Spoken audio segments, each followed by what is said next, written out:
സതീശനെ പ്രതിപക്ഷ നേതാവായി തിരഞ്ഞെടുത്തിരിക്കുന്നു. കഴിഞ്ഞ കുറേ ദിവസങ്ങളായി തന്നെ ചർച്ചകൾ നടക്കുകയായിരുന്നു. ആശയക്കുഴപ്പങ്ങൾ ഉണ്ടായിരുന്നു. യുവ നേതാക്കളെല്ലാം ഒരു വശത്ത് വി.ഡി. സതീശനായി തലമുറ മാറ്റത്തിനായി ശക്തമായി വാദിച്ചുകൊണ്ടിരുന്നു. എന്നാൽ രമേശ് ചെന്നിത്തല തന്നെ പ്രതിപക്ഷ നേതാവായി തുടരണമെന്ന ആവശ്യവുമായി ഉമ്മൻചാണ്ടി അടക്കമുള്ള നേതാക്കൾ മറുവശത്തു നിന്നു. എന്തായാലും ആ ആശയക്കുഴപ്പങ്ങൾ തുടരുന്നതിനിടെ ഒടുവിൽ നിർണായകമായ പ്രഖ്യാപനം വന്നിരിക്കുകയാണ്. വി.ഡി. സതീശനെ പ്രതിപക്ഷ നേതാവായി തെരഞ്ഞെടുത്തിരിക്കുന്നു. വി.ഡി. സതീശൻ അത്ര പരിചിതനായ വ്യക്തിയല്ല 2021 എല്ലാവർക്കും. രാഷ്ട്രീയം അത്ര അറിയില്ലാത്തവരെ സംബന്ധിച്ച് വി.ഡി. സതീശൻ അത്ര പരിചിതനായ വ്യക്തിയല്ല. ഉമ്മൻചാണ്ടി, കെ.എം. മാണി, രമേശ് ചെന്നിത്തല എന്നൊക്കെ പറയുമ്പോൾ എല്ലാവർക്കും വളരെ പരിചിതരാണ്. പക്ഷേ വി.ഡി. സതീശന് രാഷ്ട്രീയം അറിയാവുന്നവർക്കും അല്ലെങ്കിൽ രാഷ്ട്രീയത്തിൽ പ്രവർത്തിക്കുന്നവർക്കും വ്യക്തമായിട്ട് അറിയാം. ഇവിടെ വി.ഡി. സതീശൻ എന്ന വ്യക്തി വന്നപ്പോൾ ആൾക്ക് അത്ര താല്പര്യമില്ലായിരുന്നുള്ള കാര്യം ഞാൻ ഇപ്പോൾ ഈ കാണിച്ച വീഡിയോയിൽ നിങ്ങൾക്ക് മനസ്സിലാക്കാം. വാർത്ത 5 വർഷം മുമ്പുള്ള ന്യൂസാണ്. ഇവിടെ വി.ഡി. സതീശൻ വന്നതും ഭരണപക്ഷത്ത് നിൽക്കുന്നവരൊക്കെ അയാളെ കളിയാക്കുകയും പല രംഗങ്ങൾ നമ്മൾ കണ്ടിട്ടുണ്ട്. പക്ഷെ അദ്ദേഹം ഒട്ടും വിട്ടുകൊടുത്തില്ല. ഓരോ ദിവസവും വി.ഡി. സതീശൻ ഒരു പ്ലാൻ ഉണ്ടായിരുന്നു. അതായത് 2026 എങ്ങനെ UDF-നെ എത്തിക്കണം. പൂർണ്ണമായിട്ടും തകർച്ചയുടെ വക്കി നിൽക്കുന്ന ഒരു പാർട്ടിനെയാണ് വി.ഡി. സതീശൻ കയ്യിലെടുത്തത്. ഈ പാർട്ടി ഇവിടം വരെ എത്തിക്കാൻ അദ്ദേഹത്തിന് സാധിച്ചു എന്ന് പറയുന്നത് തന്നെ ഒരു വലിയ കാര്യമാണ്. ഇനി വിജയവും പരാജയവും. വിജയമാണ് സാധ്യത എന്ന് അത്യാവശ്യം രാഷ്ട്രീയം നിരീക്ഷിക്കുന്ന ഒരു വ്യക്തിക്കറിയാം. കാരണം ഈ 5 വർഷം കൊണ്ട് UDF വന്ന മാറ്റം, അതായത് ജനത്തിന്റെ മുമ്പിൽ UDF വരണം, UDF-നെ കൊണ്ട് സാധിക്കും എന്നുള്ളൊരു ഒരു ഇമേജ് ക്രിയേറ്റ് ചെയ്തു. അത്യാവശ്യം PR വർക്കും ഈ പറഞ്ഞ സതീഷ് ചെയ്തിട്ടുണ്ട്. നമുക്കറിയാവുന്ന കാര്യമാണ്. ഈ 5 വർഷം നമ്മൾ ഇൻസ്റ്റാഗ്രാമും ഫേസ്ബുക്കൊക്കെ നോക്കുമ്പോൾ സതീഷ് കാറേ വരുന്നു പോകുന്നു, അങ്ങനത്തെ ഉള്ള വിഷ്വൽസ് ഒക്കെ നമ്മൾ കാണാം. പക്ഷേ ഈ അതിന് മുമ്പുണ്ടായിരുന്ന 5 വർഷം അന്നും സോഷ്യൽ മീഡിയ ഉണ്ടായിരുന്നു. പക്ഷേ ഈ രമേശ് ചെന്നിത്തലയ്ക്ക് സോഷ്യൽ മീഡിയയെക്കുറിച്ച് വലിയ ധാരണയൊന്നുമില്ല. പക്ഷേ വി.ഡി. സതീശൻ ഈ സോഷ്യൽ മീഡിയയുടെ യൂസിനെ കുറിച്ച് നല്ല ധാരണ ഉണ്ടായിരുന്നു. ഇവിടെ സോഷ്യൽ മീഡിയ ഏറ്റവും കൂടുതൽ യൂസ് ചെയ്തുകൊണ്ടിരുന്നത് പിണറായി വിജയനാണ്. അദ്ദേഹത്തിന്റെ വരവ് തന്നെ ഈ സോഷ്യൽ മീഡിയയുടെ ഒരു യൂസ് അയാൾ നല്ലോണം യൂസ് ചെയ്തിട്ടുണ്ട്. ഈ സോഷ്യൽ മീഡിയയുടെ ആ ഒരു പവർ ഏറ്റവും കൂടുതൽ യൂസ് ചെയ്തിരിക്കുന്ന ഇന്ത്യൻ ആരാന്ന് വെച്ച് കഴിഞ്ഞാൽ ഞാൻ പറയുന്നത് നരേന്ദ്രമോദിയാണ്. മോദി ഇന്ത്യയുടെ പ്രധാനമന്ത്രിയാണെന്ന് തന്നെ ഈ സോഷ്യൽ മീഡിയയുടെ ശരിക്കും മനസ്സിലാക്കി നല്ല രീതിയിൽ PR ചെയ്തതാണ്. ഈ ഒരു സാധ്യത തന്നെയാണ് പിണറായി വിജയൻ യൂസ് ചെയ്തതും. പിണറായി വിജയന്റെ ആ വരവ് 2016 പുള്ളി എൻ്റർ ആകുന്നതും ഈ പറഞ്ഞ സോഷ്യൽ മീഡിയ നല്ല രീതിയിൽ യൂസ് ചെയ്തിരിക്കുന്നതാണ്. ഒരു കാലത്ത് കമ്പ്യൂട്ടറിനെതിരായിരുന്നവർ ഇന്നിപ്പോൾ ഈ കമ്പ്യൂട്ടറും പോയിട്ട് മൊബൈൽ, ഈ കമ്പ്യൂട്ടർ തന്നെ കൈക്കുള്ളിലാക്കി അതിലൂടെ ഇരുന്ന് കമന്റ് അടിക്കില്ല, അതിലൂടെ വീഡിയോസ് പോസ്റ്റ് ചെയ്യാനൊക്കെ സഖക്കൾ. പിന്നെ ഇവരുടെ കാര്യം എന്ന് പറഞ്ഞാൽ നമുക്ക് എല്ലാവർക്കും അറിയാം. ആദ്യം ലോകത്ത് വരുന്ന എന്ത് വികസനത്തെ അവർ തള്ളും, കൊണ്ടൊരു കൊടിയും കുത്തും. ഇവിടെ പാടില്ല, ഞങ്ങൾ ഇതിനെ അനുവദിക്കില്ല, സാധാരണക്കായ തൊഴിലാളി ജനത്തിന് വേണ്ടി ഞങ്ങൾ ഇതിനെ നിരോധിക്കും. എന്നിട്ട് ഇവര് ഭരണത്തിൽ വരുമ്പോൾ ഇവരെന്ത് ചെയ്യും? ഇതിനെ അങ്ങോട്ട് അയച്ചു വിടും. നിരോധനമൊന്നുമില്ല. കോൺഗ്രസ് പറയും ഞങ്ങളല്ലേ കല്ലിട്ടത്, ഞങ്ങളല്ലേ ഈ വികസനത്തിന് മുൻകൈ എടുത്തത്.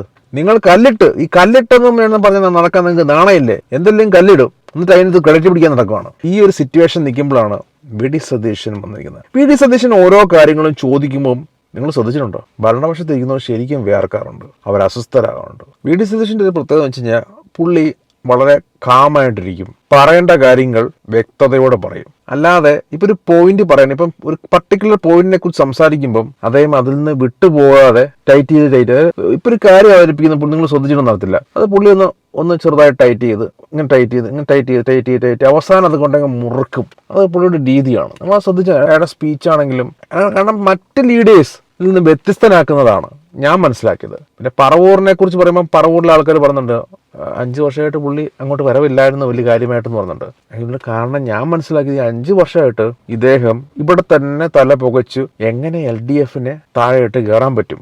UDF-നെ സംബന്ധിച്ച് പ്രവർത്തകർ അസ്വസ്ഥരാണ്. കാരണം 5 വർഷം ഒന്നും ചെയ്യാൻ പറ്റാതെ തകർന്നു നിന്നൊരു പ്രസ്ഥാനമാണ് ഇദ്ദേഹത്തിന്റെ കയ്യിലോട്ട് കൊടുക്കുന്നത്. ഇനി ഒരു 5 വർഷത്തോടെ കഴിഞ്ഞ്, അതായത് 2026 വരുമ്പം ഭരിക്കാൻ പറ്റുന്നില്ലെങ്കിൽ, UDF-ന് ഭരണം കിട്ടുന്നില്ലെങ്കിൽ ഈ പറഞ്ഞ കോൺഗ്രസ് അല്ല UDF രണ്ടായിട്ട് പിളരും. അതെന്താ നിങ്ങൾ ചോദിക്കായിരിക്കും. കാരണം BJP ഇങ്ങനെ നിൽക്കുവാണ്. ഇനിയും ഭരണം കിട്ടുന്നില്ലെങ്കിൽ സ്വാഭാവികമായിട്ട് 10 വർഷമായിട്ട് ഭരണം കിട്ടാതെ വരുമ്പോൾ അവരെന്ത് ചെയ്യും? ഇവരസ്വസ്ഥരാകും. ഇവിടെ സമൂഹത്തിലുള്ള സ്ഥാനമൊക്കെ നഷ്ടപ്പെടുമ്പോൾ സ്വാഭാവികമായിട്ട് ഈ BJP ഇവർ അള്ളിപ്പിടിക്കുമ്പോൾ അവരെന്ത് ചെയ്യും? അവരങ്ങോട്ട് പോകും. ആ കൂടെ തന്നെ LDF കുറച്ച് അള്ളിപ്പിടിക്കും, അവർ LDF-ലോട്ടും പോകും. അങ്ങനെ വരുമ്പോൾ UDF-ൽ ആരുമില്ലാതെയാവും. ഒക്കെ അവിടെ BJP-ക്ക് വേണ്ടി മത്സരിക്കും, LDF-ന് വേണ്ടി മത്സരിക്കും. അപ്പം UDF വീണ്ടും ശൂന്യമാവും. ആ ഒരു അവസ്ഥ വരാതിരിക്കാൻ വേണ്ടി ഈ വി.ഡി. സതീശൻ നല്ല രീതിയിൽ വർക്ക് ചെയ്തിട്ടുണ്ട്. പുതുതലമുറയ്ക്ക് മുമ്പിൽ എനിക്കിത് സാധിക്കും, നിങ്ങൾ ഉദ്ദേശിക്കുന്ന CM ഞാനാണ്, എന്നെ കൊണ്ട് ഇതൊക്കെ പറ്റും, ഞാൻ അത്യാവശ്യം വിവരബോധമുള്ളൊരു മനുഷ്യനാണ് എന്നുള്ളത് ഒരു നമുക്കിടയിൽ വരുത്തിയെടുത്ത അദ്ദേഹം. അത് അത്ര എളുപ്പമുള്ള കാര്യമൊന്നുമല്ല. ഇവിടെ പല നേതാക്കളും കിടന്ന് പരിശ്രമിച്ചിട്ടും നടക്കാത്തൊരു കാര്യമാണ് പുള്ളി നടത്തിയെടുത്തത്. പുള്ളിക്ക് അങ്ങനെ ടാലന്റ് ഉണ്ട് താനും. അയാൾ നല്ല എഡ്യൂക്കേറ്റഡുമാണ്, അത്യാവശ്യം നല്ല വിവരബോധമുള്ള ഒരു മനുഷ്യനാണ്. പിന്നെ ചെറിയ തോതിലുള്ള തെറ്റുകളും കുറ്റങ്ങളൊക്കെ വരും. എന്താണേലും ഈ LDF-ലുള്ള ആൾക്കാരെ പോലെ രാവിലെ പറയുന്ന കാര്യം ഉച്ചയ്ക്ക് മാറ്റി പറയാം, ഉച്ചയ്ക്ക് പറഞ്ഞ കാര്യം വൈകുന്നേരം മാറ്റി പറയാം, വൈകുന്നേരം പറഞ്ഞ കാര്യം അർദ്ധരാത്രി മാറ്റി പറയാം, അർദ്ധരാത്രി പറഞ്ഞ നേരം വെളുക്കും മാറ്റി പറയാം. ആ പരിപാടി എന്താണെങ്കിലും ഈ പറഞ്ഞ VD സതീശനില്ല. പൊളിറ്റിക്സ് ആകുമ്പോൾ അത്യാവശ്യം ചിലതൊക്കെ മാറ്റി പറയേണ്ടി വരും. അത് ഇദ്ദേഹവും ചെയ്യുന്നുണ്ട്. ഈ നാട്ടിലുള്ള എല്ലാ പൊളിറ്റീഷ്യൻസും ചെയ്യുന്ന കാര്യമാണ്. അത്രയേ ഉള്ളൂ ഇദ്ദേഹത്തിന്റെ ഭാഗത്തു നിന്നുള്ളൂ. പക്ഷേ നമ്മുടെ പിണറായി വിജയൻ സർക്കാർ എന്ത് ചെയ്ത്, പിണറായി അദ്ദേഹത്തിന്റെ പേരിട്ട് നോണേഷൻ. കാരണം ഇയാൾ കയറി വരുന്നു എന്ന് കണ്ടപ്പം പിന്നെ ഇയാളെ അടിച്ച് താഴെ ഇടണല്ലോ, മെന്റലി ഹർട്ട് ചെയ്യണം.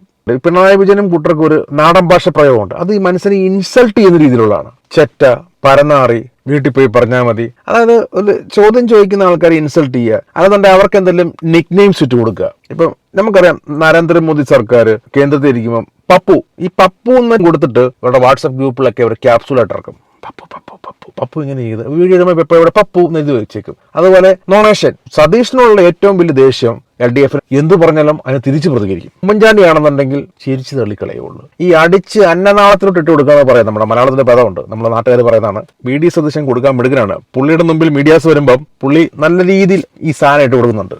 ഇന്ന് UDF വരണമെന്ന് ആഗ്രഹിക്കുന്ന ഒരുപാട് ജനതയുള്ള ഒരു നാടാണെന്ന് എന്ന് വെച്ചുകൊണ്ട് UDF ഭരണം നിർബന്ധമുണ്ടോ? LDF ഭരണം എന്ന് ആഗ്രഹിക്കുന്ന ആൾക്കാരും ഉണ്ട്. അവരുടെ അണികൾ, ആരാധകർ, ഭക്തർ എന്ന് വെച്ചുകൊണ്ട് LDF ഭരണം നിർബന്ധമുണ്ടോ? നല്ല ഒരു ഭരണം ഉണ്ടാകട്ടെ. തുടർ ഭരണം വേണം, ഭരണം വേണ്ട, LDF വേണ്ട, UDF വേണ്ട, BJP ഭരണം എന്നൊക്കെ പറയുന്ന ആൾക്കാർ കാണും.